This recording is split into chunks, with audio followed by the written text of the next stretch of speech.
Hey there, I'm Jay from Team 125 Overland, and welcome to another What Not to Do Wednesday. So, I know it's been a while since I've done a video. I was thinking that I might make a What Not to Do Wednesday and call it grad school.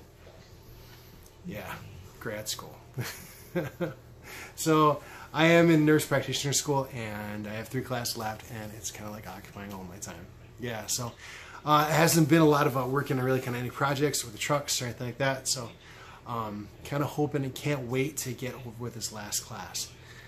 So for this What Not to Do Wednesday, I want to talk a little bit about lift kits and the mistakes that I did with a lift kit. Back in 2014, I decided to do my first lift kit on my Silverado.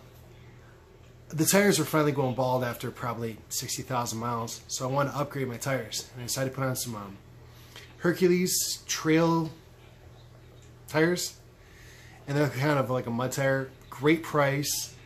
They were 31s, really aggressive. I thought they'd be really good off-road. Ultimately, I wanted to go 31s. I needed a lift, so I decided to do a Rancho lift. 3.75 inches, and I think I want to say it was about 450. I toyed around with the idea of maybe going a bit bigger, but I was like, I think this will be great, and I really hadn't fully planned on doing my Overland truck yet. So I did buy the lift. I put it on. I put on the tires, and it looked great. I really dug it. So that being said, I really, as I went on, I really regretted not going bigger or more expensive lift. The ride quality really honestly didn't improve. It didn't degrade. It was really not a whole lot of change in ride quality. The tires were louder, but just, honestly, I really had an idea that I really wanted something a little bit better quality, and I wanted something that I think would just kind of give me a little bit more clearance and stuff like that. I think one of the things was that I really wasn't interested in how tall the truck would be. I wanted more of a really good quality suspension with some good clearance underneath, and I wanted to make sure my geometry angle of my IFS in the front was perfectly straight. So I didn't want a good bend because I don't want to wipe out my CV shafts. So I ended up doing some research, and I decided that I wanted a better tire that was going to last a little bit longer, some a little more aggressive, and ultimately in the end I ended up getting my Toyos. So I upgraded it to a 35, which I kind of wish I'd done in the first place. I'm sorry, the Hercules is 33s. I wish I would have done 35s in the first place. So with the 35s, I was like, I want a suspension. And that's why I decided on the BDS suspension. And, I wanted something that was going to improve the ride quality on and off-road. And the only thing on the market that's going to do that with Silverado is the BDS suspension. And no offense, I'm not trying to offend a whole entire group of people, but if you're just going to lift your truck up 12 inches to drive it around town, I just don't see the point. I just don't really get it. It looks like there's a guy down the street that lives. He has to have a 12-inch lift on his Silverado, along with a 3-inch body lift on maybe 35s or 37. It looks ridiculous. So no offense to the guy if that's what you like. I'm more of a functionality kind of guy. But the BDS suspension actually really honestly, it really did. It improved the ride quality of my truck amazing. One of the things with that is I did actually upgrade to the actual 6-inch lift springs. I will say this: the BDS suspension has been great, but there's 2 main things that I think kind of really I wouldn't give it a great review on. First off, you gotta understand that lift kit is a $3,500 lift kit, maybe even a little bit more. And it is very expensive, and it's not easy to put on either.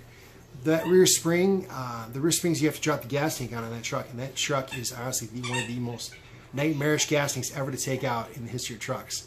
And overall, that's just requires welding, requires cutting your frame. So it's kind of an extensive lift kit. The installation of the prices and the downside. There's 2 downsides. I think that they could be fixed. The first thing is that the front Fox coilovers, beautiful, but after 2 winters, in Michigan, they're completely the actual coils are not the coils, but the actual strut assembly itself is rusted. And surface rust, and I think I can get it back looking to where it looks really good this summer. But, you know, you think that would come, you know, for a $3,500 piece or whatever the case may be. I think that might become a little more, I don't know, become a little more like something, anodized. I don't know. But yeah, it's pretty rusted. The second thing I didn't really like about that kit, when I installed it, and you install it straight with all the parts, the ass end sags, like significantly, like an inch. And I noticed that they have that applies to Ford kits. A lot of Fords too, you see F-150s, and they look like they're scooting their butts down the road. Ultimately, I put in a add-a-leaf in the rear to get that kind of a little more level and just a little bit lifted, because it really looked bad. It was just, I was like, well, I spent all this money for it to look bad. And you'd think that a company would have that kind of, you know, equaled out, because it really doesn't. Without that add-a-leaf, it looks terrible. So, yeah, I guess like for What Not to Do Wednesday, I guess what I'm really trying to say is if you're going to buy a lift, make sure, I mean, at least for me, I mean, really got to ask yourself, what are you really buying it for? I mean, if you just want the look of a lifted truck, I mean, hey, more power to you, I guess it really doesn't matter. But when you are buying a lift, make sure you do buy a quality lift. Make sure you buy the really good quality of components, because it will improve the actual ride. And like I said, my geometry is really good, and actually my front end. So, yeah, otherwise than that, I really haven't had a lot of problems with it.